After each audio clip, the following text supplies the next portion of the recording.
नमस्कार दोस्तों, स्वागत है आपका अनुराग की वाणी यूट्यूब चैनल पर। मेरा नाम है अनुराग। आज मैं आप सभी के लिए लेकर आ गया हूँ एक सच्ची और डरावनी कहानी। दोस्तों, मैं आपको पहले ही बता दे रहा हूँ, आज की जो कहानी है बहुत ही ज़्यादा डरावनी कहानी है। तो आज की कहानी सोच समझ कर ही सुनना। तो बिना समय बर्बाद किए कहानी को शुरू करते हैं।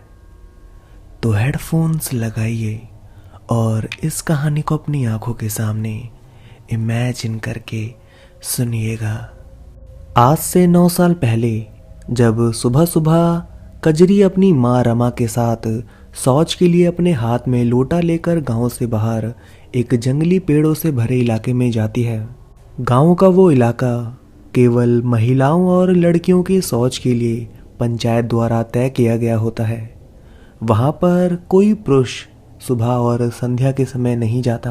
अगर कोई जाता है और शौच करती स्त्रियों को देखता पकड़ा जाता है तो उसे बुरी सजा मिलती है। कजरी 9 साल पहले कजरी की उम्र यही कोई 15 से 16 वर्ष होती है। कजरी एक सीधी सादी और सांवली सी मासूम लड़की है जो अपने माता रमा और सुरेश की सबसे बड़ी बेटी है। गरीब परिवार से होने के कारण कजरी की माँ बंधुआ मजदूरी का काम करके अपने 5 बच्चों का पेट पालती है और कजरी के पिता शारीरिक रूप से कोई भी काम करने में असमर्थ है। वो घर पर ही रहकर बच्चों की देखभाल करते हैं। वैसे तो कजरी अपने ही गांव के सरकारी स्कूल में पढ़ने के लिए जाया करती थी, मगर सिर्फ वहाँ अच्छा सरकारी खाना खाने और सहेलियों से बातें करने, पढ़ लिख कर कुछ बनने का और जिंदगी में सफल होने का कजरी का कोई लक्ष्य नहीं था और ना ही इरादा। कजरी को ये पता था कि जैसे ही उसकी उम्र होगी तो उसके गरीब माता पिता उसकी शादी किसी अनजान लड़के से कर देंगे और उसे बस बच्चे पैदा करके अपना घर परिवार संभालना है। जैसे ही वर्षों से राजस्थान की गरीब घर और समाज लड़कियों के साथ होता आया है। लड़की 16, 17 या 18 की हुई नहीं कि उसके हाथ पीले कर दो और भेज दो उसे किसी अनजान अजनबी के बिस्तर पर सोने के लिए और बच्चे पैदा करके उसका वंश आगे बढ़ाने, घर का सारा काम किसी नौकरानी की तरह करने और अपने सास ससुर के ताने, गालियां और मार खाने के लिए। दिखने में कजरी सुंदर नहीं थी, सेक्सी या आकर्षित नहीं थी, मगर मन की बड़ी भोली, चंचल और मासूम थी। और फिर सुबह सवेरे उस सुनसान जंगल के पेड़ों से भरे कांटेदार इलाके में अपनी माँ से थोड़ा दूर बैठकर कजरी ने सोच करना शुरू किया ही था कि अचानक अपने डरे सुए शब्दों में खौफ खाते खाते कजरी अपनी माँ से चिल्लाकर बोली, माँ जल्दी आओ माँ, देखो ये अचानक क्या हो गया माँ। और ये कहते हुए कजरी बुरी तरह से डर जाती है और कजरी को अचानक चिल्लाता देख कजरी की माँ रमा फौरन अपना घाघरा नीचे करके दौड़ते हुए कजरी के पास आकर देखती है तो वो देखकर चौंक जाती है कि जमीन पर कजरी के मूत्र के साथ रक्त की लाली साफ दिखाई दे रही थी। और ये देखते ही कजरी की माँ की सांस में सांस आती है और वो अपनी मासूम बच्ची को संभालते हुए मुस्कुराते हुए कहती है कि नहीं, कुछ नहीं हुआ है तुझे कजरी। एक उम्र के बाद हर लड़की के साथ ऐसा होना शुरू हो ही जाता है। मेरे साथ भी हुआ था जब मैं 16 की हुई थी। और ये कहते हुए कजरी की माँ रमा उसे मासिक धर्म के बारे में पहली बार बताती है और कजरी को संभाल कर आगे के निर्देश देती है। और रमा की बातें सुनकर कजरी कुछ समझ नहीं पाती और बड़ी मासूमियत से रमा से पूछती है कि पर माँ ऐसा क्यों होता है? क्या अब मैं मरने वाली हूँ माँ?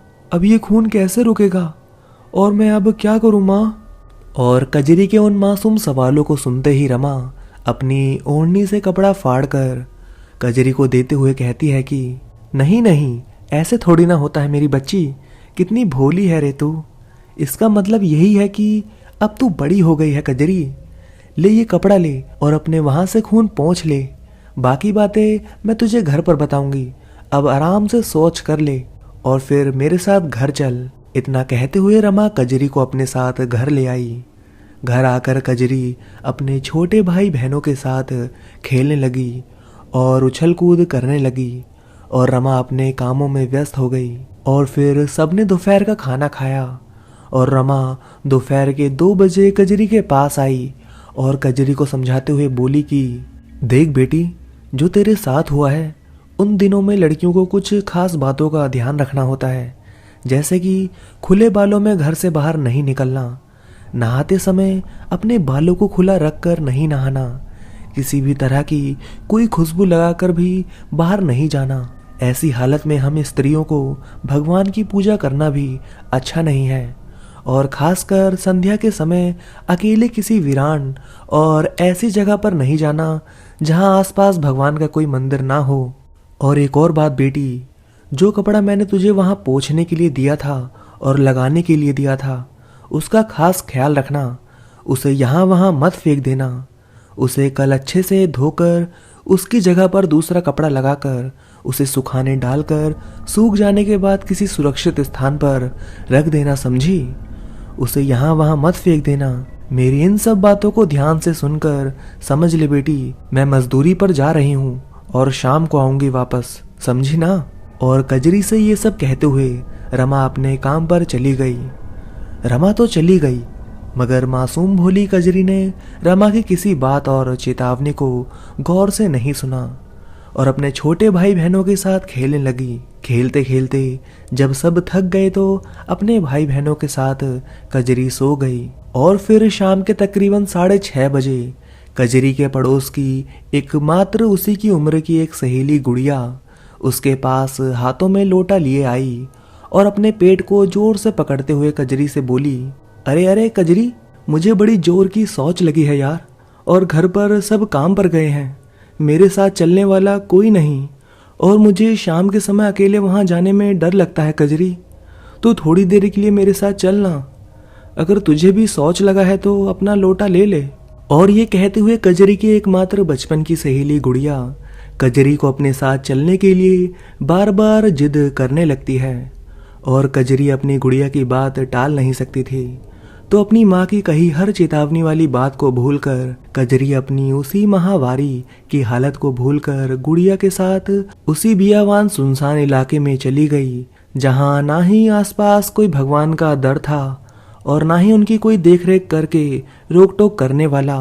और जैसे ही शाम के समय तकरीबन 6:45 को गुड़िया के साथ कजरी उस खतरनाक जगह की तरफ चलते ही जा रही थी तो अचानक गुड़िया ने अपनी जेब से एक खुशबूदार डिओड्रेंट की शीशी निकालकर कजरी को दिखाते हुए बोली कि देख रही कजरी, आज मुझे बड़े भैया की जेब से क्या मिला, देख तो इसकी खुशबू कितनी मन को लुभाती है।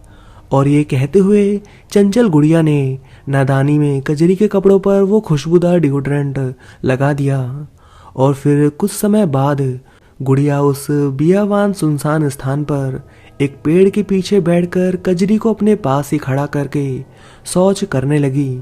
कजरी भी एक पेड़ की आड़ में शाम के अंधेरे में अपने हाथों में एक पुरानी सी टॉर्च पकड़कर गुड़िया के काम पूरा होने का इंतजार करते हुए कुछ गुनगुना रही थी। और फिर अचानक कजरी के पेट में गुड़गुड़ हुई और कजरी को तेज का पेशाब आया तो एक कांटेदार झाड़ी के पीछे अपना घाघरा ऊंचा करके कजरी इधर उधर देखते हुए पेशाब करने लगी। उधर गुड़िया अपना काम कर रही थी और इधर कजरी पेशाब कर रही थी।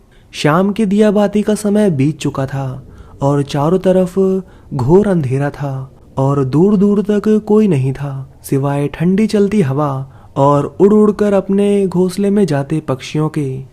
और फिर कुछ ही क्षणों में कजरी ने पेशाब करके अपनी चड्ढी पहनते हुए घाघरा नीचे किया और अचानक कजरी से एक नादानी हुई। अचानक कजरी को गुड़िया की आवाज़ आई कि आजा कजरी, मेरा हो गया, जल्दी आजा। और गुड़िया की आवाज़ सुनते ही कजरी उठने की जल्दबाजी करने लगी और कजरी से नादानी हो गई कि जो कपड़ा उसकी माँ रमा ने कजरी को महावारी के समय गुप्त अंग पर लगाने के लिए दिया था, पेशाब करते समय वो खून से सना कपड़ा कजरी से गलती से वहीं गिर गया। मगर कजरी को जल्दबाजी में कोई होश ना रहा और कजरी अपना घाघरा नीचे करके गुड़िया के साथ साथ अपने हाथों में टॉर्च लिए वापस घर की ओर चलने लगी थी कि अचानक गुड़िया के पैर में एक कांटा चुभ गया और गुड़िया कजरी से थोड़ा सा पीछे रह गई। कजरी को ये पता नहीं था और अपने बदन पर खुशबू लगाए हुए कजरी एक बेर के पेड़ के पास से गुजर रही थी कि अचानक पीछे से गुड़िया की आवाज आई, कजरी मैं आऊं क्या तेरे साथ? और गुड़िया का ऐसा पूछना कजरी को उसकी शैतानी लगी और बिना कुछ सोचे समझे ही कजरी ने कह दिया कि हाँ आजा मेरे साथ, तेरे बिना मैं कैसे रह पाऊंगी रे। और कजरी हंसने लगती है। तो दोस्तों यहाँ पर बैरबेरी का पेड़ इसलिए जरूरी है कि राजस्थान ही नहीं बल्कि भारत के हर ग्रामीण क्षेत्र में बेर के पेड़, इमली के पेड़ और पीपल जैसे लगने वाले एक और पेड़ को पुराणों के अनुसार बुरी आत्माओं और भूतों और पिशाचों का घर माना गया है। अक्सर बड़े बूढ़े कहते हैं कि दोपहर 12 बजे के समय और शाम के दिया बाती के समय इन सभी पेड़ों से दूर रहना चाहिए, ना ही इनके नीचे आसुद होकर खड़ा रहना चाहिए और ना ही इनके नीचे शौच या पेशाब करना चाहिए। अगर गलती से कर भी दो तो अपने मुंह से थूक कर आगे बढ़ना चाहिए, वरना आपके साथ किसी शैतानी शक्ति या बुरी आत्मा पीछे आ जाती है। और गांव के बड़े बूढ़े लोग अक्सर ये भी कहते हैं कि कभी भी ऐसी वीरान और अशुभ जगह पर कोई पीछे से आवाज या किसी भी परिचित की आवाज में पूछे कि मैं तेरे साथ आ जाऊं, तो उसके सवाल का कोई जवाब नहीं देना चाहिए, वरना ये उन शैतानी शक्तियों और बुरी आत्माओं की चाल होती है जो अपने अपनों की आवाज निकालकर आपसे ये कहलवाना चाहती है कि मेरे पीछे या मेरे साथ आ जाओ। और अगर एक बार आप गलती से भी उन्हें अपने अंदर या अपने पीछे आने को कह देते हैं तो फिर परिणाम बहुत भयानक होता है। और ऐसी ही एक नहीं कई गलतियां कजरी ने कर दी थी। पहली गलती, एक तो घर से बाहर माहवारी में खुशबू लगाकर गई। दूसरा, अपने माहवारी का खून से सना कपड़ा ऐसी अशुद्ध और अकारात्मक जगह पर गिरा दिया जहां आसपास भगवान का कोई वास नहीं। और अपनी गुड़िया की आवाज समझकर कजरी ने किसी को कह दिया था कि आ जाओ मेरे पीछे, तुम्हारे बिना मैं कैसे रहूंगी। और जैसे ही कजरी ने इतनी सारी गलतियां करते हुए आखिरी गलती करते हुए गुड़िया की आवाज समझकर उस शैतानी एंटिटी को अपने साथ आने की बात कही तो अचानक अगले ही पल कजरी को ऐसा लगा जैसे उस सुनसान बियावान अशुद्ध जंगल के इलाके में अचानक से तेज हवाएं चलने लगी और सारे पेड़ों के पत्ते डरावनी आवाज निकाल निकाल कर सर सर करते हुए कजरी से कुछ कहने लगे। दूर के कुत्तों की दर्द में रोने की डरावनी आवाज आने लगी। और जैसे ही कजरी को ऐसा लगने लगा कि अचानक गुड़िया ने कजरी के पास आकर कहा कि अरे तू किसी को अपने साथ आने को कह रही थी कजरी, मैंने तो तुझसे कुछ पूछा ही नहीं, तू भी ना पागल हो गई। अरे यहाँ तेरे मेरे सिवाय और कोई नहीं है, चल घर चल। और ये कहते हुए गुड़िया कजरी का हाथ पकड़कर घर ले जाने ही लगी थी कि अचानक कजरी का सर जोर से चकराने लगा और फिर अगले ही क्षण कजरी बेहोश होकर उसी बेरी के पेड़ के नीचे गिर पड़ी और जोर जोर से अपने मुंह से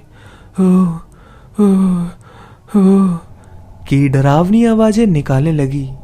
और जैसे ही उस मासूम गुड़िया ने कजरी को ऐसी डरावनी हालत में देखा तो उसे कुछ सूझा नहीं और वो फौरन अपना लोटा वहीं पर पटक कर वहां से उस घोर अंधेरे में भाग खड़ी हुई। और उधर कजरी की माँ रमा काम से घर लौटी और कजरी को घर पर ना पाकर सुरेश से पूछने लगी कि अजी कजरी नहीं दिख रही, कहाँ गई है। और ये सुनकर सुरेश बोला कि कजरी तो गुड़िया के साथ शौच करने गई है, काफी देर हो गई उसे जाकर, अब तक तो आ जाना चाहिए था। और जैसे ही रमा ने सुरेश की ये बात सुनी तो एक अनजाने डर ने रमा के मन को झंझोर कर रख दिया और अगले ही पल रमा बेसुध होकर वहां से ऐसे उस जंगली इलाके की तरफ भागी जैसे रमा ने कोई भूत देख लिया हो। और जैसे ही रमा के आसपास पड़ोस वाले और सुरेश ने रमा को ऐसे डर कर कजरी कजरी करके चिल्लाते हुए भागते हुए देखा तो अगले ही पल सुरेश और रमा के आसपास रहने वाले पड़ोसी और बच्चे रमा के पीछे पीछे भागने लगे। और जैसे ही रमा आधे रास्ते पहुंची तो अचानक रमा ने देखा कि सामने से वो मासूम बच्ची गुड़िया अपनी आंखों में खौफनाक डर और दहशत लिए बेतहासा दौड़ती हुई रमा के घर की ओर आ रही थी। और जैसे ही रमा ने ये देखा तो रमा समझ गई कि जरूर कजरी के साथ कोई अनहोनी हुई है और गुड़िया उसी की वजह से डर गई है। और बीच रास्ते में ही रमा ने गुड़िया को पकड़ा और ऐसे बोल पड़ी जैसे रमा को सब कुछ पता हो कि कजरी के साथ क्या हुआ है। बता गुड़िया बता, कजरी कहाँ बेहोश होकर पड़ी है, ले चल मुझे वहां। और ये सुनते ही गुड़िया ने रमा का हाथ पकड़कर उस मनहूस जगह बेरी के पेड़ के नीचे ले जाने लगी। और रमा के पीछे पीछे सुरेश और सारे मोहल्ले वाले भी रमा के पीछे पीछे दौड़ने लगे। रात का तकरीबन 7:30 का घोर अंधकार का समय था। सर्दी के दिन थे जब दिन छोटे और रातें घोर सरद अंधेरी और सुनसान होती है। और जैसे ही गुड़िया के साथ दौड़ते हुए रमा और अंधेरे में उस मनहूस जगह पर उस बेरी के पेड़ के पास पहुंची और सामने जमीन पर पड़ी कजरी को देखा तो ये देखकर रमा की रूह कांप गई।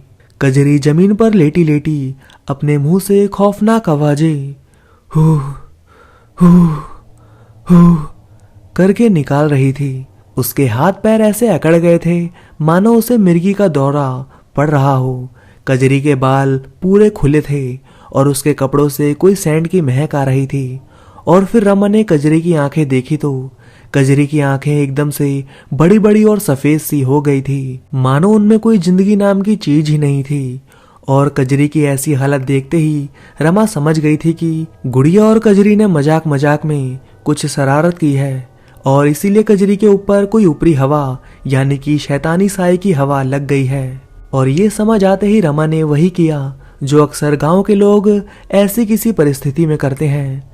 रमा ने सुरेश और दूसरों की मदद से कजरी को फौरन उठाया और उसे वहां से सीधा अपने मोहल्ले के श्री राम देव बाबा के मंदिर में ले आई। अक्सर राजस्थान में ऐसी किसी परिस्थिति में गांव के लोग ऊपरी हवा गलने वाले किसी शख्स या औरत को अपने पास वाली किसी मस्जिद के पीर बाबा, फकीर बाबा या मंदिर के किसी सिद्ध साधु या पुजारी के पास ले जाकर उसकी हवा से पीड़ित व्यक्ति पर झाड़ा लगवाते हैं।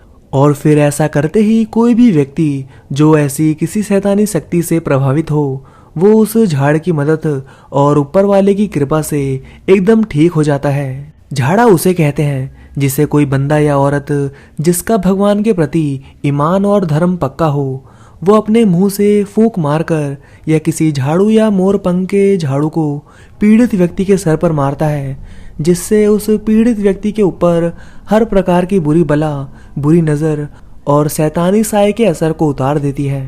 और ऐसा ही रमा ने कजरी के साथ किया। और जैसे ही श्री राम देव बाबा के मंदिर की एक बुजुर्ग धार्मिक औरत ने कजरी को झाड़ा दिया तो अगले ही पल कजरी धीरे धीरे होश में आ गई और देखते ही देखते चंद मिनटों में सामान्य पहले जैसी होकर रमा से बातें करने लगी। पिछले आधे घंटे का कजरी को कुछ भी याद नहीं था सिवाय इसके कि वो पेशाब करके गुड़िया के साथ घर आ रही थी। और ये सुनते ही रमा सब समझ गई कि कजरी ने एक साथ कितनी गलतियां की थी, मगर एक गलती रमा से भी हो गई। जल्दबाजी में कजरी को रामदेव बाबा के मंदिर ले जाते समय रमा को याद नहीं रहा कि कजरी महावारी के दिनों से गुजर रही थी। ऐसे में रमा को कजरी को मंदिर के अंदर नहीं ले जाना था बल्कि बाहर झाड़ा दिलवाना था। खैर रामदेव बाबा के मंदिर में उस बुजुर्ग महिला के झाड़ के कारण कजरी के सर से उस शैतानी साए का असर उस समय के लिए तो उसके सर से उतर चुका था, मगर कजरी और उसके परिवार के साथ आगे क्या होने वाला था इससे सभी लोग अनजान थे। मगर अब देर हो चुकी थी और ऊपर से रमा को यह भी नहीं मालूम था कि उस मनहूस जगह पर कजरी गुड़िया के भरोसे किसी शैतानी शक्ति को अपने साथ आने को कह चुकी थी। और इस बात से अनजान रमा और सुरेश कजरी की तबीयत सुधारने के कारण रात के तकरीबन 9 बजे कजरी को घर ले आए और फिर सबने मिलकर खाना खाया। और रात के तकरीबन 11 बजे सब घर की बत्तियां बंद करके सो गए। और फिर जैसे ही रात के 1 बजे तो अचानक धू धू धू धू हा हा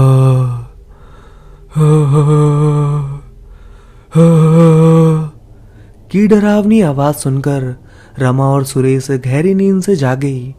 वो आवाज इतनी भयानक थी कि मानो जैसे कोई डरावनी डायन अपनी खौफनाक और भयानक हंसी से किसी की मौत बनकर उसकी मौत पर हंस रही हो। और आधी रात गए किसी की ऐसी भयानक हंसी की आवाज सुनकर रमा का माथा ठनका और वो धीरे से सुरेश से बोली कि अजी, कजरी पर झाड़े का कोई फर्क नहीं पड़ा। लगता है कजरी अपने साथ किसी को ले आई है। आप उसे संभालो, मैं दौड़कर मदद लाती हूँ। और सुरेश से ये कहते हुए रमा उस घोर अंधेरे कमरे से धीरे धीरे रेंगते हुए घर की चौखट तक पहुंची। और फिर सुरेश ने फौरन उठकर जैसे तैसे लाइट चालू की तो ये देखकर सुरेश आह की डरावनी और डर भरी चीख चीखा कि कजरी का घाघरा और उसके पैर और उसके शरीर का निचला हिस्सा उसी के महावारी के रक्त से लालम लाल हो चुका था। और अपनी डरावनी सफेद बेजान आंखें लिए कजरी ही की अजीब सी डरावनी हंसी हंसते हुए अपने हाथ से उस रक्त को अपने मुंह के पास लाकर सूंघ रही थी और चाटने की कोशिश कर रही थी। और जैसे ही लाइट जली और रमा ने ये देखा तो दौड़कर रमा घर के बाहर भागी और चिल्ला चिल्ला कर कुछ पड़ोसियों को जमा किया और वापस घर में सबके साथ लौट कर आई। तो रमा के साथ साथ सारे मोहल्ले वाले देखकर हैरान रह गए। वो मासूम सी 15 साल की कमजोर पतली कजरी 50 किलो के सुरेश के ऊपर बैठी है और अपने मुंह से किसी डायन की तरह हु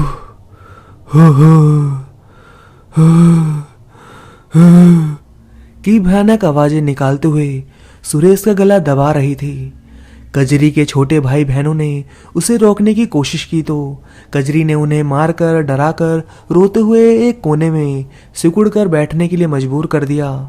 और अपने सामने इतने सारे लोगों को देखते ही डरावनी आवाज की हंसी निकालते हुए कजरी सुरेश के ऊपर से फौरन उठी और रमा के साथ साथ उस कमरे में आए हर इंसान पर शैतानी हमला कर दिया।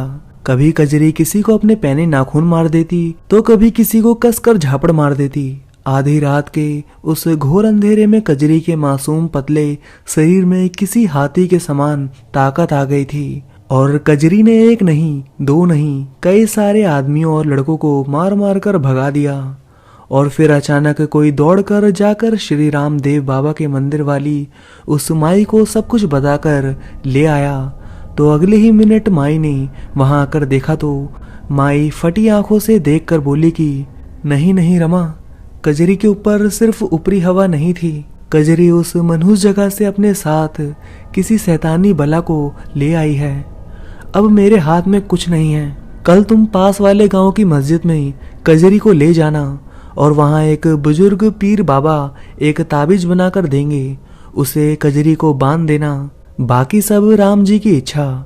और रमा से ये कहते हुए वो माई वहां से डरकर भागी जैसे उसने अपने सामने कोई डायन देख ली हो। और फिर बड़ी मुश्किल से पड़ोसियों ने कजरी के शरीर पर गंगा जल और मंदिर की पवित्र बानी अगरबत्तियों की राख डालकर कजरी को वश में किया और किसी साड़ी से बांधकर सुला दिया। और फिर अगले दिन सवेरे ही उस काली अंधेरी रात के शैतानी काल के गुजर जाते ही सुबह कजरी फिर से पहले जैसी सामान्य हो गई। और ऐसा होते ही रमा कजरी को लेकर फौरन पास वाले गांव के मस्जिद वाले बुजुर्ग पीर बाबा के पास आ गई।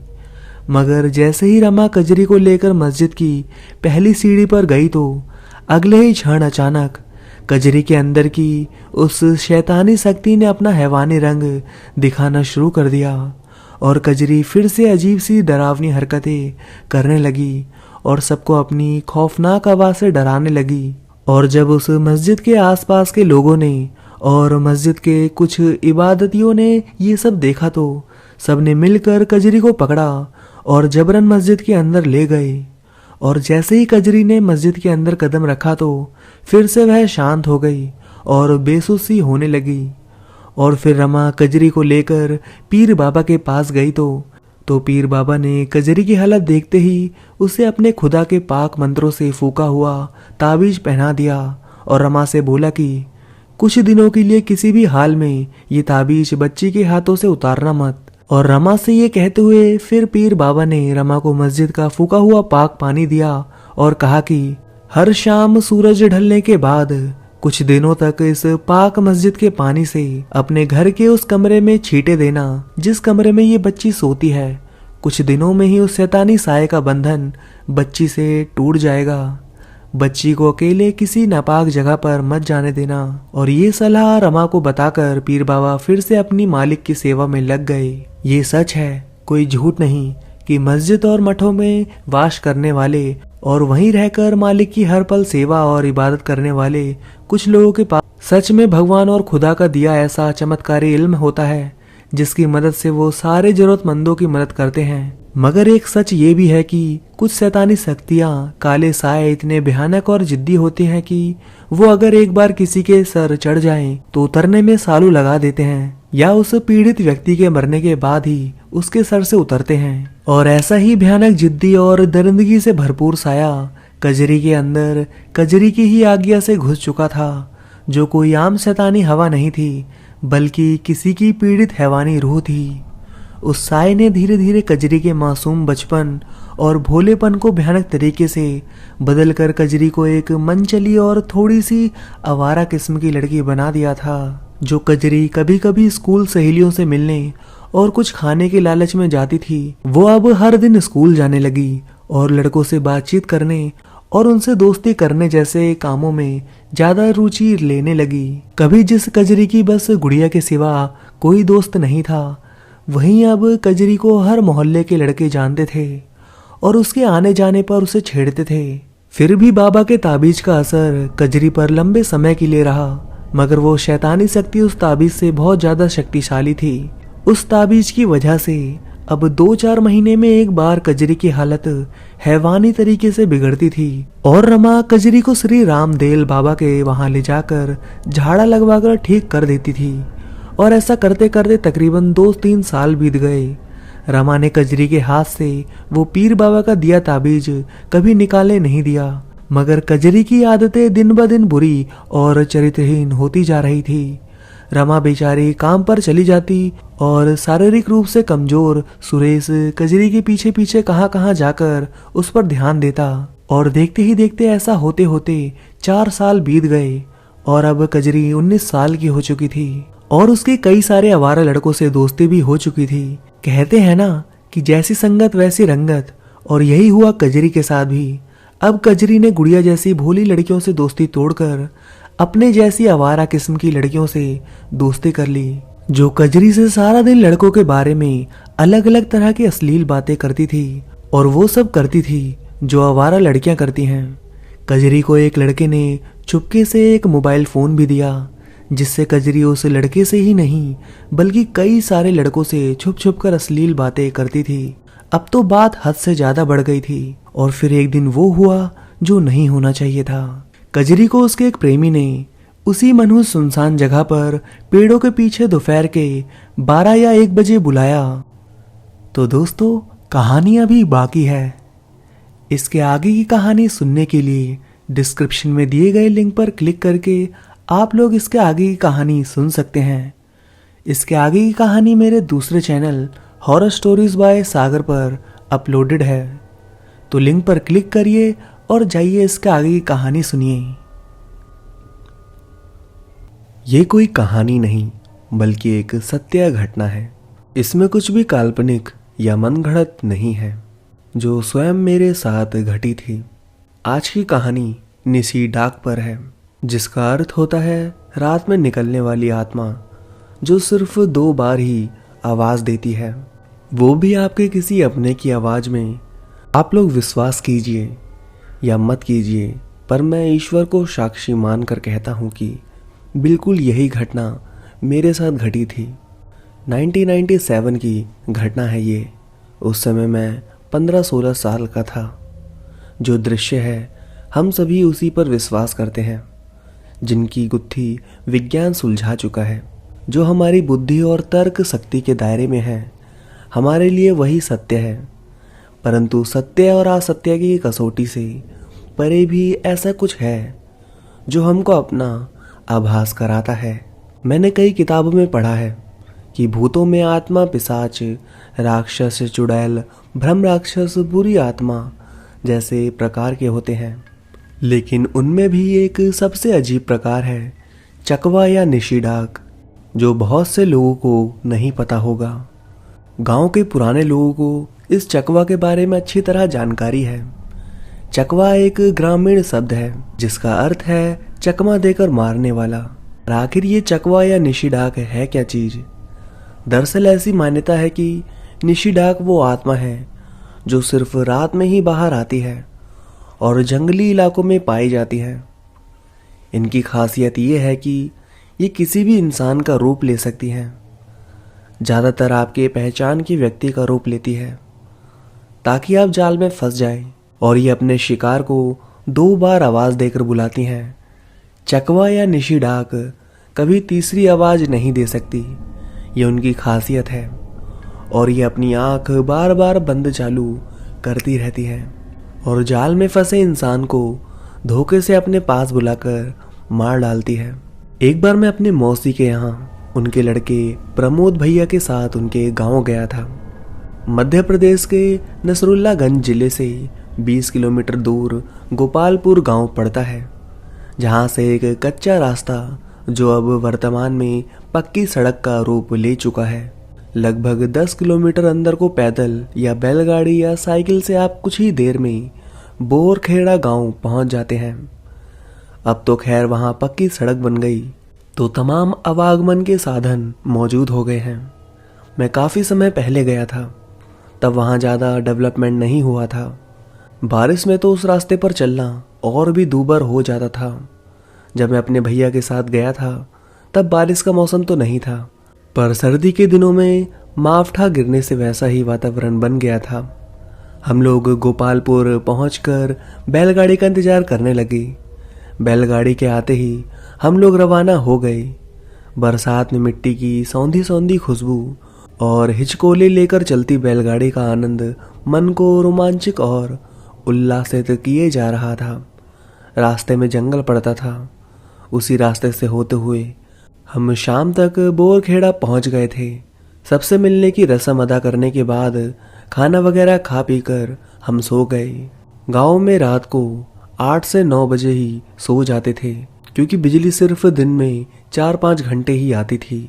शाम को 5 बजे के बाद पूरी रात लालटेन मोमबत्ती की रोशनी में ही गुजारनी पड़ती थी। क्योंकि मैं कम ही ग्रामीण अंचलों में गया था, सो ये मेरे लिए एक नया अनुभव था। मुझे फोटोग्राफी करना और वीडियो बनाने का शौक बचपन से ही है, लेकिन तब मोबाइल अस्तित्व में नहीं आए थे और वीडियो कैमरा अपनी पहुंच से दूर हुआ करता था। इसलिए मन ही बढ़ा सिर्फ फोटो खींचकर ही निकालनी पड़ती थी। यकीन मानिए, यदि उस समय मेरे पास वीडियो कैमरा होता तो मैं जीवन के हर पड़ाव को एक उत्सव की भांति उसमें कब का कैद कर चुका होता। जहां भी जाता अपना कोडक KB10 कैमरा ले जाना नहीं भूलता था। विचित्र जगहों जंगलों में फोटो खींचना मुझे बहुत भाता था। तो आइए अब फिर उस घटना की तरफ रुख करते हैं। क्योंकि मैं गांव में ज़्यादा किसी को जानता नहीं था, तो अगले दिन वहाँ के मेरे हम उम्र लड़कों से मेरी पहचान और दोस्ती करा दी गई, जिनकी जिम्मेदारी थी मैं जब तक वहाँ था मुझे घुमाने फिराने और मेरे साथ समय बिताने का था।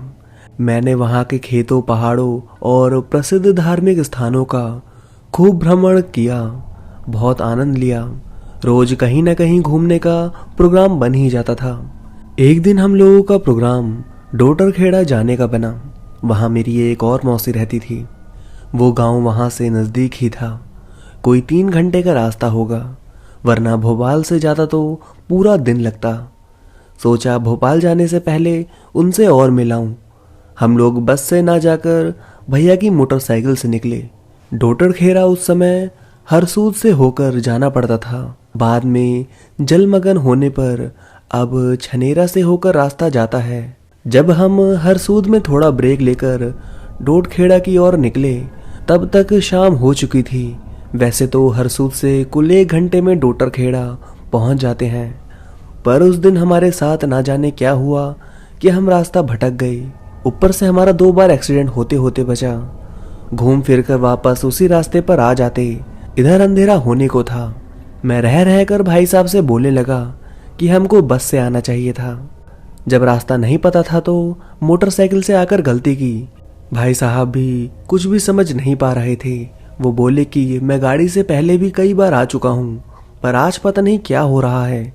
हम बस रास्ते पर चले जा रहे हैं। ना कोई गांव दिख रहा था और ना ही कोई इंसान दिख रहा था। बस दिख रहा था वो रास्ता। शाम के 7 बजने को आए, पर हम डोटाखेड़ा नहीं पहुंचे थे। बस मसन गांव और धंती के बीच ही घूमते रहे। आगे जाकर लगता है कि डोटखेड़ा का नाका पीछे रह गया। फिर वापस पलट कर आते, पर कोई नाका नहीं दिखता। जैसे तैसे हिम्मत कर हम दोनों आगे बढ़े जा रहे थे। कुछ देर बाद सामने एक बैलगाड़ी आती दिखी। उसे देखकर हमको कुछ हिम्मत आई। जब हमने उससे रास्ता पूछा और अपनी परेशानी बताई तो वो बैलगाड़ी वाला बोला कि इस रास्ते पर 14 अमावस पर अक्सर ऐसा होता है, दुर्घटनाएं होना आम बात थी। फिर उसने जो तरीका बताया वो मुझे बड़ा अजीब और हास्यास्पद लगा। उसने कहा कि आप लोग एक काम करो, यहाँ रुक कर रास्ते के किनारे पर पेशाब कीजिए और फिर उस पर अपना पाँव रखकर सीधे गाड़ी चालू कर निकल जाइए। उस समय उस जगह उसकी बात मानने के अलावा हमारे पास कोई चारा नहीं था। हमने वैसा ही किया और फिर निकल पड़े आगे। फिर लगभग 15-20 मिनट बाद एक मोड़ दिखा जहाँ से डोटखेड़ा का रास्ता जाता था। उस मोड़ को देखकर भाई साहब को रास्ता याद आ गया और हम सही सलामत गांव पहुंच गए। दिन के 3 बजे के निकले हम लोग, रात को 8 के लगभग पहुंचे। उस समय तो गांव में लोग लगभग सो चुके थे, तो हम भी खाना वगैरह खाकर सो गए। लेकिन पता नहीं मुझे कुछ अलग ही लग रहा था। कभी अचानक से सर्दी लगने लगती तो अगले ही पल तेज गर्मी। एक अलग ही बेचैनी सी थी पूरे शरीर में। बिस्तर पर बस करवट ही बदल रहा था। कभी कुछ हल्की सी झपकी लगती भी तो ऐसा प्रतीत होता कि जैसे किसी ने मुझे दबा रखा हो। लाख कोशिश के बाद भी ना हाथ पैर हिला पाता, ना ही कुछ बोल पाता। फिर कुछ देर बाद अचानक से सब सामान्य हो जाता। ऐसा मेरे साथ उस रात 3-4 बार हुआ होगा। मैं बाथरूम जाने के लिए उठा।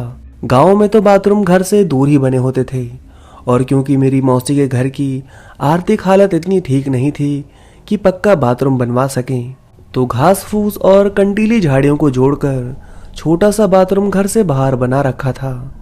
वो भी सिर्फ महिलाओं के नहाने धोने के लिए। पुरुष तो बाहर आंगन में बैठकर ही स्नान ध्यान कर लेते थे और मुख्य कार्य के लिए तो जंगल ही भागना पड़ता था। मैं जैसे ही उस घास फूस के बने बाथरूम के अंदर गया और अभी दैनिक क्रिया चालू की ही थी कि मुझे स्पष्ट आवाज आई, जो मेरी मौसी की थी। अब ये नहीं पता कि 2 बार दी या 3 बार, पर आवाज साफ सुनाई दी थी, जैसे कोई उस बाथरूम के बाहर ही खड़ा होकर पुकार रहा हो। इतनी रात को मौसी भला आवाज क्यों देंगी, और वो तो अंदर कमरे में सो रही थी। लेकिन मैं फिर भी बोला कि आता हूँ मौसी। मैंने बाहर आकर देखा तो कोई नहीं था। मुझे लगा शायद उनको बाथरूम जाना होगा, तो मुझे जल्दी बाहर आने के लिए आवाज दी होगी, पर बाहर कोई नहीं था। मैं अंदर दिल्लान। दोस्तों, गांव में मकान के अंदर बीच के खाली खुले एरिया को दिल्लान बोलते हैं। जैसे ही मैं अंदर दिल्लान में आया, फिर किसी ने मुझे पीछे से पुकारा, अतुल, अतुल। मैंने मौसी समझ पीछे पलटकर देखा तो दूर अंधेरे में, क्योंकि उस दिन 14 थी और अगले दिन अमावस, इसलिए अंधेरा बहुत था, एक साड़ी पहने कोई औरत खड़ी थी। अंधेरी की वजह से मुझे साफ नहीं दिख रहा था, पर इतना अवश्य देख सकता था कि कोई साड़ी पहने खड़ा है। मैं तो पलटकर पास जाने भी वाला था कि तभी अंदर से मौसी बाहर आ गई। उन्होंने मुझे फौरन टोका, अरे अतुल, तू बाहर क्या कर रहा है? आवाज पीछे से अंदर घर में से आई थी, तो मैंने पलटकर देखा तो चौंक गया। अरे मौसी तो ये है, तो फिर सामने कौन खड़ा था साड़ी में? मैंने पीछे पलटकर देखा तो हैरान रह गया। वहां कोई नहीं था, पर क्योंकि मैं अनजान था उस वक्त इन चीजों से, इसलिए डर नहीं लगा। उल्टा अंदर खड़ी मौसी से बोलने लगा कि शायद भाभी बाहर है। मुझे लगा आप हो, आपके जैसे आवाज लगी थी। मौसी ये सुनते ही मुझे हाथ पकड़कर अंदर ले गई। उस वक्त तो कुछ नहीं बोली, बस इतना कहा कि अब यदि बाथरूम जाना हो तो यहीं आंगन में कोने में कच्चे में चले जाना, बाहर मत जाना। उनकी बात मानकर मैं सो गया। सुबह जब सब लोग उठे और हम आगे दिल्लान में बैठकर चाय पी रहे थे, तब हमने वो शाम वाला वाकया सबको बताया। यह सुनकर सभी चकित हुए, पर उन्होंने इसे सामान्य घटना बताई। लेकिन कुछ लोगों ने बताया कि आपको चकवा लग गया था, जिसमें इंसान भ्रमित होकर भटक जाता है। आप 2 लोग थे, तो इतने समय भटक कर भी सुरक्षित रहे। यदि अकेले होते तो कोई ना कोई दिख भी सकता था। यहाँ अक्सर ऐसी घटनाएं होती रहती हैं, खासकर चौदस और अमावस को। यही बात उस बैलगाड़ी वाले ने भी बोली थी। कुछ लोग तो यहाँ तक बोले कि वो तो आपके माता पिता के कर्म अच्छे कह लीजिए, या किस्मत, जो वो बैलगाड़ी वाला मिल गया और आपको रास्ता बता दिया, वरना कोई घटना भी घट सकती थी। उनकी बात सुनकर वहां बैठे बुजुर्गों ने उन भैया लोगों को डांट दिया, क्यों फालतू में डर फैला रहे हो, ऐसा कुछ नहीं होता। उनके इतना कहने पर ही वहां बैठे लोगों में आपस में बहस होने लगी। एक पक्ष से सत्य और दूसरा फसाना बताने में लगे थे। बाद में जब मैंने रात की बाथरूम जाते वक्त की बात बताई और मेरा नाम लेकर आवाज देने की बात कही, तो आधे लोगों ने इसे भी वहम बताया, जबकि मुझे स्पष्ट आवाज आई थी। खैर, वहां इस बात पर ज्यादा बहस करने के बजाय हम वापस डोडखेड़ा से बोरखेड़ा की ओर निकले। वापस आकर जब हमने बोरखेड़ा में ये बात बताई, तो एक भैया ने तो और डरा दिया। वो बोले कि हाँ, आपको चकवा लग गया था, इसलिए आप उसी जगह गोल गोल घूमते रहे। और जब उस बैलगाड़ी वाले ने आपको बताया कि आप पेशाब करके उस पर पैर रखकर आगे बढ़ो, तो आपको आगे जाकर वो मोड़ नजर आ गया और आप सही जगह पहुंच गए। वरना यदि रात ज्यादा होती तो आपको चकवा इंसानी रूप में दिख भी सकता था। ये अच्छा हुआ कि आप 2 लोग थे। चीजें स्थानीय लोगों को इतना परेशान नहीं करती, पर नए इंसानों को देखकर उनके पीछे लग जाती हैं। अतुल भाई को रात में जो 2 बार आवाज आई, ये वही चकवा की होगी। आप लोगों को देखकर आपके पीछे पीछे वहां तक आ गया होगा। यदि अतुल भाई उस आवाज को अपना रिस्पांस दे देते और उठकर उसके पास चले जाते, तो फिर इनको कोई नहीं ढूंढ पाता। उसके बाद उन भैया ने उनके साथ घटी एक पुरानी घटना भी बताई। जब वो एक जगह घूमने गए थे और वापस धर्मशाला में आकर रुके, तो रात को उनको उनके ही एक साथी की आवाज आई, जो उनका नाम लेकर उन्हें पुकार रहा था। जब उन्होंने उठकर देखा तो उनको दिखने में तो वो उनका ही साथी लग रहा था, पर आंख बार बार झपक रहा था। और जब उसके पैरों पर नजर पड़ी तो उसके पैर उल्टे दिखे। ये देखकर वो घबरा गया, पर क्योंकि वो बचपन से गांव में रह रहे थे, इसलिए हिम्मत दिखाकर जोर से आवाज देकर सबको जगा दिया। और जैसे ही सब जागे, उसके बाद वो फिर वहां कहीं भी दिखाई नहीं दिया। उनकी बात सुनकर मैं डर गया। रात को बिस्तर पर लेटते लेटते उन भैया की बात मेरे कानों में गूंज रही थी। उन्होंने कहा कि चकवा ने आपको देख लिया था और आपके पीछे पीछे वो भी वहां पहुंच गया। बस उन भैया की ये बात मुझे अंदर तक इतना डरा गई कि मैं वही सोचता रहता और सुबह तक तो मुझे बुखार आ गया। जब मौसा जी आए और उनको ये बात पता चली, तो वो उन भैया पर इतना नाराज हुए, बता नहीं सकता। आधे घंटे तक मौसा जी ने उन भैया की ऐसी क्लास ली, खामखा बच्चे को डरा दिया, ऐसा कुछ नहीं होता। बाद में मौसी ने मेरी नजर उतारी। मौसा जी ने हनुमान जी की मूर्ति की मली मेरे सीने और सिर से लगाई। मैं वापस भोपाल आ तो गया, पर काफी समय तक उसी किस्से के बारे में सोचता रहता। आज भी जब वो घटना याद आती है तो मैं अंदर तक सिहर उठता हूँ। उसके बाद तो ना जाने कितने लोगों ने उन भैया की बात को सही ठहराया होगा। वैसे ये आवाज वाली घटना तो आज भी मेरे साथ कभी कभी होती रहती है। जब मैं अपने रूम में बैठा कुछ काम कर रहा होता हूँ, तो ऐसा लगता है कि जैसे मम्मी ने आवाज दी हो या पापा आवाज देकर बुला रहे हो। और जब मैं बाहर निकल कर देखता हूँ तो कोई दिखाई नहीं देता। नीचे जाकर पूछने पर भी सभी मना कर देते हैं कि तुझे तो किसी ने आवाज नहीं दी, तेरा वहम होगा। बस यही वहम अभी तक बना हुआ है। इस घटना का जिक्र करने का उद्देश्य किसी अंधविश्वास को बढ़ावा देना नहीं, पर जो हुआ उसे भी नकारा तो नहीं जा सकता। तो दोस्तों, कहानी बस यहीं तक थी। तो चलिए सुनते हैं आज की दूसरी कहानी। बात 12 साल पुरानी, लगभग 2011 के आसपास की है। मेरे एक मित्र सतीश उइके, जो उस समय भोपाल दूरदर्शन के लिए डॉक्यूमेंट्री फिल्म बनाते थे, उनको एक बार सीहोर के पास एक गांव धबोटी में एक मंदिर और उसकी प्रथा को लेकर एक डॉक्यूमेंट्री बनानी थी। उन्होंने इसमें मुझे भी शामिल होने को कहा। वो डॉक्यूमेंट्री की स्क्रिप्ट मुझसे लिखवाना चाहते थे। मुझे भी इन सब चीज़ों का शौक था, सो मैं भी मान गया। शनिवार को हम इस काम के लिए निकले। सबसे पहले तो सीहोर कलेक्टर की परमिशन लेनी थी इस काम के लिए।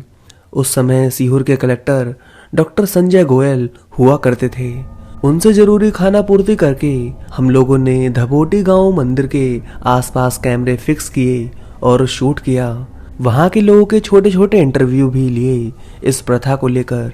सभी ने लगभग एक ही बात बोली। लोगों के मुंह से खुटिया देव नाम सुनकर हमारे मन में भी इस बारे में जानने की उत्साह हुई। जब हमने वहां के लोगों से पूछा तो पता पड़ा कि वहां की एक प्रथा है, दिवाली बाद सभी लोग खुटिया देव की पूजा कर उसके बाद एक विशेष किस्म के पौधे को उखाड़ने का प्रयत्न करते हैं।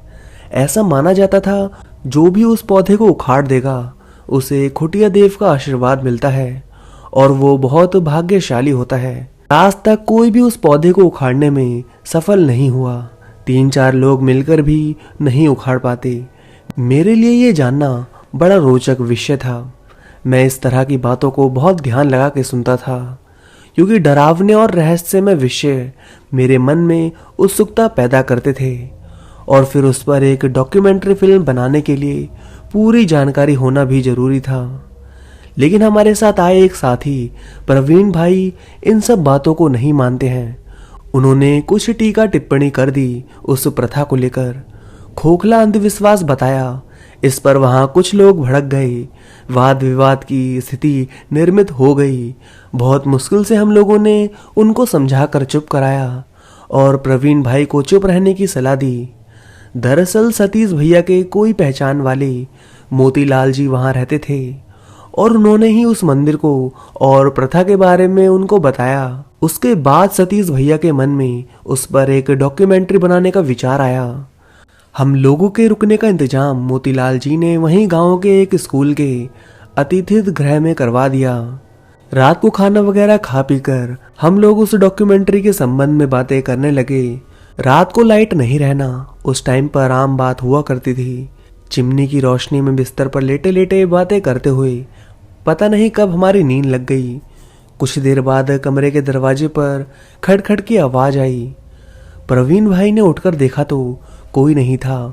वह वापस आकर लेट गए। कुछ देर बाद फिर से वही खटखटाने की आवाज आई। इस बार भी प्रवीण ने ही उठकर देखा पर तब भी कोई नजर नहीं आया। बाहर अंधेरा बहुत था। उस वक्त टच स्क्रीन मोबाइल इतना प्रचलन में नहीं थे। नोकिया के मोबाइल की टॉर्च जलाकर उन्होंने बाहर इधर उधर देखा। जब कोई नहीं दिखा तो मानव स्वभाव के अंतर्गत प्रवीण ने कुछ गाली गलौज कर दी और वापस आकर सो गया। प्रवीण को ऐसे खिंचता देख हम लोगों को हंसी आ गई। हमें लगा कोई गांव का बच्चा होगा जो परेशान कर रहा होगा अंधेरे में। समय भी ज्यादा नहीं हुआ था। गांव में लाइट के नहीं रहने से लोग जल्दी सो जाया करते थे। आधी रात के बाद प्रवीण भाई को लगा कि उसकी छाती पर कोई बैठ गया है और उसके दाहिने जांघ में तेजी से किसी ने काट लिया हो। दूसरी तरफ सीने पर भी काफी बोझ महसूस होने के कारण उसे घुटन सी होने लगी थी। कुछ देर तक वह कुछ समझ ही नहीं पाया। कमरे में चिमनी बुझी होने से खूब अंधेरा की वजह से वह जोर जोर से चिल्ला पड़ा। इसके कारण हम सबकी नींद खुली और खूब अंधेरे में मोबाइल की लाइट जलाकर देखा तो प्रवीण घबराया हुआ बिस्तर पर बैठा हुआ है। उसने डरते सहमते सारी बात बताई और हमें जांग में काटने और तेज चुभन की बात भी कही। हमने तुरंत जांग को देखा तो वहां पर जैसे किसी ने अपने दांत गड़ाकर काट लिया हो ऐसा स्पष्ट दिखाई दिया। सतीश भैया और हम सब घबराए हुए वहीं आसपास फर्श पर कहीं कोई जहरीले कीड़े को तलाश रहे थे जो शायद काटकर कहीं छुपा हो, पर हमारी तलाश बेकार रही। दवाई वगैरह तो थी नहीं। सतीश भैया ने खोपरे के तेल का पाउच फाड़ा और वो लगा दिया उस पर। इसके बाद सभी वापस सो गए। कुछ देर बाद प्रवीण फिर जोर से चिल्लाया। हम लोग फिर घबरा के उठ गए। उसने फिर वही बात कही कि उसे ऐसा लगा कोई उसकी छाती पर बैठा हुआ था। वो काफी डर गया। जैसे तैसे हम लोगों ने रात गुजारी। अगली सुबह जब प्रवीण को देखा तो उसकी तबीयत खराब हो चुकी थी। उसे बहुत तेज बुखार था। ये बात हम लोगों ने वहाँ मोतीलाल जी को और स्थानीय लोगों को बताई, पर कोई कुछ जवाब नहीं दे पाया। कुछ लोग स्कूल में ही कुछ होने का बोले तो कुछ इसको खुटिया देव से जोड़कर देखने लगे, क्योंकि प्रवीण ने उस प्रथा का मजाक जो बनाया था, पता नहीं क्या सत्य था क्या असत्य। खैर हमने उस डॉक्टर को दिखाया और वापस गाड़ी में भोपाल आ गए, पर कोई उस रहस्य को नहीं समझ पाया। हमारी इस बात को आज भी कई लोग मजाक या कोरी गप मानते हैं, पर जिन पर गुजरती है वही इसे जानते थे। कोई माने या ना माने, पर अनुभव तो हमने किया था। भले हम पर कुछ नहीं हुआ, पर हमारे साथी प्रवीण पर तो हमने साक्षात देखा था। और फिर जो लोग इस तरह की बातों रहस्यों की खोज में लगे रहते हैं, मेरी तरह उन्हें अनुभव होते ही हैं। जैसे अपने पैरानॉर्मल एक्टिविटीज पर गौरव तिवारी को इस तरह के स्थानों पर जाने और मृत आत्माओं से बात करने वाले वीडियो अवश्य देखे होंगे। न्यूज चैनल पर उनके कई वीडियो भी आए हैं। बाद में वही गौरव तिवारी रहस्यमय ढंग से अपने बाथरूम में मृत पाए गए थे। वो घटना भी अभी तक मिस्ट्री बनी हुई है। आप YouTube पर शम्स ताहिर खान आज तक के चैनल पर गौरव तिवारी डेड मिस्ट्री पर रिपोर्ट भी देख सकते हैं, और गूगल पर ये घबोटी गांव की खुटिया देव प्रथा को सर्च भी कर सकते हैं। कुछ तो है जो हमें देख रहा है, पर हम उसे नहीं देख सकते। अनुभव कई हैं, पर बात वही है, अवचेतन की चेतन दुनिया में उपस्थिति कुछ तो है, मानो या ना मानो। तो दोस्तों, कहानी बस यहीं तक थी। अगर आपको कहानी अच्छी लगी हो तो इस वीडियो को लाइक करो और कमेंट करके बताओ आपको कहानी कैसी लगी। और हाँ, चैनल को सब्सक्राइब कर लो ताकि भविष्य में आने वाली मेरी एक भी कहानी को आप मिस ना कर सकें, क्योंकि अब से हर रात 10 बजे आपको कहानी सुनने को मिलेगी। तो उम्मीद करता हूँ आपने चैनल को सब्सक्राइब कर दिया होगा और इस वीडियो को भी लाइक कर दिया होगा।